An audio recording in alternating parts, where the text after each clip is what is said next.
విద్యార్థుల ఉన్నతి కోసం ప్రభుత్వ పాఠశాలల్లో మెగా పేరెంట్ టీచర్స్ మీటింగ్.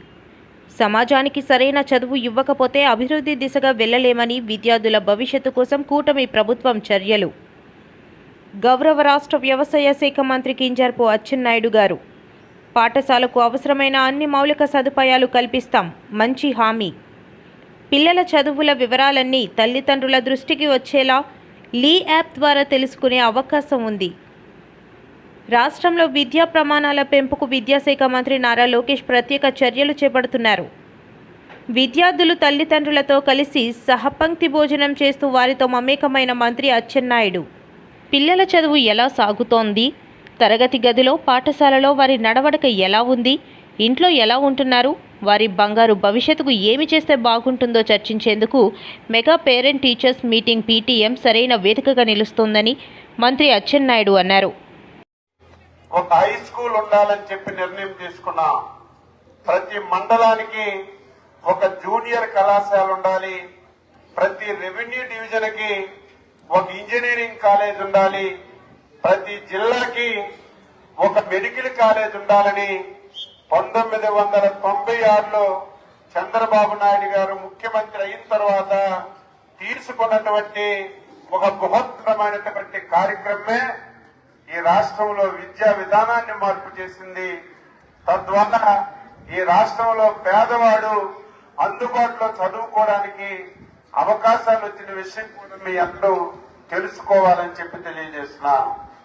దీనివల్ల ఒకప్పుడు ఎవరైనా సరే ఇంజనీరింగ్ చదువుకోవాలన్నా, లేకపోతే హై స్కూల్ చదువుకోవాలన్నా, 1 నుంచి 5వ తరగతి తర్వాత ఎవరైనా బయట ఊరికెళ్లి చదువుకోవాలన్నా చదువుకున్న పరిస్థితి లేదు. తల్లిదండ్రులు ఎందుకు చదువు కష్టం అని చెప్పి మానేపించినటువంటి పరిస్థితులన్నీ మనం చూశాం.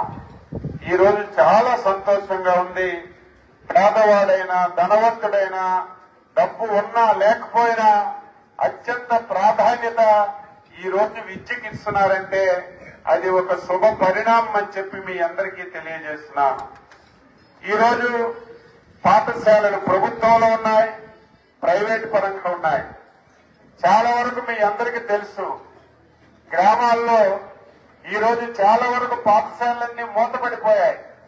కారణం ఏమిటంటే ప్రతి దగ్గర ప్రైవేట్ పాఠశాలలు రావడం.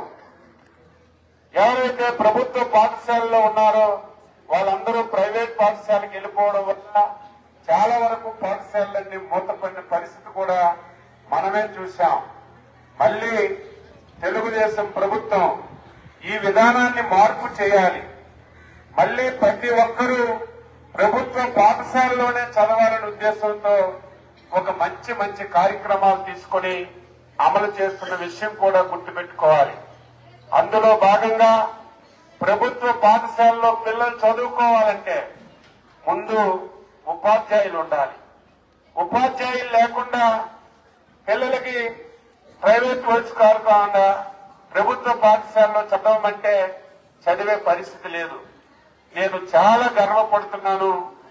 ఈ రాష్ట్రంలో గాని, ఉమ్మడి రాష్ట్రంలో గాని 11 డిఎస్సీలు తీస్తే 9 డిఎస్సీలు ఎన్టీఆర్, చంద్రబాబు నాయుడు గారు తీసి ఈ రోజు 1,60,70,000 ఉపాధ్యాయ ఉద్యోగాలు ఇచ్చారు. అందులో మీ అందరి అభిమానంతో మొన్ననే ప్రభుత్వం వచ్చిన తర్వాత ఎన్నికల్లో ఇచ్చిన హామీ ప్రకారం రేపు అధికారంలోకి వస్తే మెగా డిఎస్సీ చేసి తప్పనిసరిగా ఉపాధ్యాయ ఉద్యోగాలు భర్తీ చేస్తామని చెప్పి మొన్ననే 100 రోజులు ప్రోగ్రాం పెట్టుకుని ఉపాధ్యాయ ఉద్యోగాలు తీసిన విషయం కూడా గుర్తు చేసుకోవాలి. ఇదేదో మొన్న ఒక్కసారే కాదు. మా యువ నాయకుడు మేమందరం చాలా సార్లు చెప్పాం, మీరు మంత్రిగా బాధ్యతలు తీసుకుంటున్నారు, అందులో విద్యాశాఖ తీసుకుంటున్నారు, చాలా కష్టం, యూనియన్స్ ఉంటాయి, పిల్లలు చాలా అవసరాలు ఉంటాయి, ఇది చాలా కష్టం అంటే నేను పరిస్థితిలో విద్యాశాఖనే తీసుకుంటాను, దీన్ని సమూలమైనటువంటి మార్పులు చేస్తాను, ప్రభుత్వ విద్యని ప్రైవేటు విద్యకి దీటుగా తయారు చేస్తానని ఒక కంకణం కొట్టుకొని పనిచేసి అందులో భాగంగా ఉపాధ్యాయ పోస్టులు తీయడమే కాకుండా ప్రతి సంవత్సరం కూడా డిఎస్సి తీసి బదిలీలు పూరించాలని చెప్పి ఒక నిర్ణయం తీసుకున్నారు.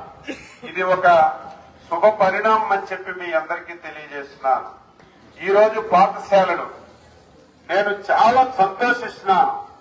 ఇప్పుడే మా కలెక్టర్ గారు కూడా చెప్పారు. ఇది నా ఆలోచన. ఇదేదో ఒక టెక్కలి జిల్లా పరిషత్ బాలికల పాఠశాలకే కాదు, రేపు భవిష్యత్తులో ఎవరైనా సరే గవర్నమెంట్ స్కూల్లో సీటు కావాలంటే ఎమ్మెల్యే మంత్రి రికమెండేషన్ లెటర్ ఉంటే తప్ప సీటు దొరకనటువంటి పరిస్థితి మన రాష్ట్రంలో చూడాలి. అది మన కళ్ళ ముందు జరగాలనేది ప్రభుత్వం, లోకేష్ బాబు మా అందరి యొక్క ప్రధాన ఉద్దేశం. అందులో మనం మొదటిగా ఈ కళాశాలలోనే, ఈ పాఠశాలలోనే సాధించామంటే పాఠశాల సిబ్బందికి మనస్ఫూర్తిగా హృదయపూర్వకంగా నేను అభినందనలు తెలియజేస్తున్నాను. ఈ రోజు ఇన్ఫ్రాస్ట్రక్చర్ కూడా చాలా అవసరం ఉంది. ఈ మధ్యకాలంలో లోకేష్ బాబు గారు దీని గురించి కూడా ఆలోచిస్తున్నారు. చాలా వరకు పాఠశాలల్లో అకామిడేషన్ లేదు, టాయిలెట్స్ లేవు. ఇప్పుడే నేను చూశాను, మధ్యాహ్న భోజన పథకంకి వంట చేసుకోవడానికి శ్రద్ధ కూడా లేదు. ఎండొచ్చినా వర్షం వచ్చినా ఈ రోజు పిల్లలు భోజనం చేయాలంటే చాలా అవస్థలు పడుతున్నారు. అందుకే ఒక కాంప్రహెన్సివ్ ప్రోగ్రాం కింద 3,000 కోట్లైనా 4,000 కోట్లైనా రాష్ట్రం మొత్తం మీద ప్రభుత్వ పాఠశాలల్లో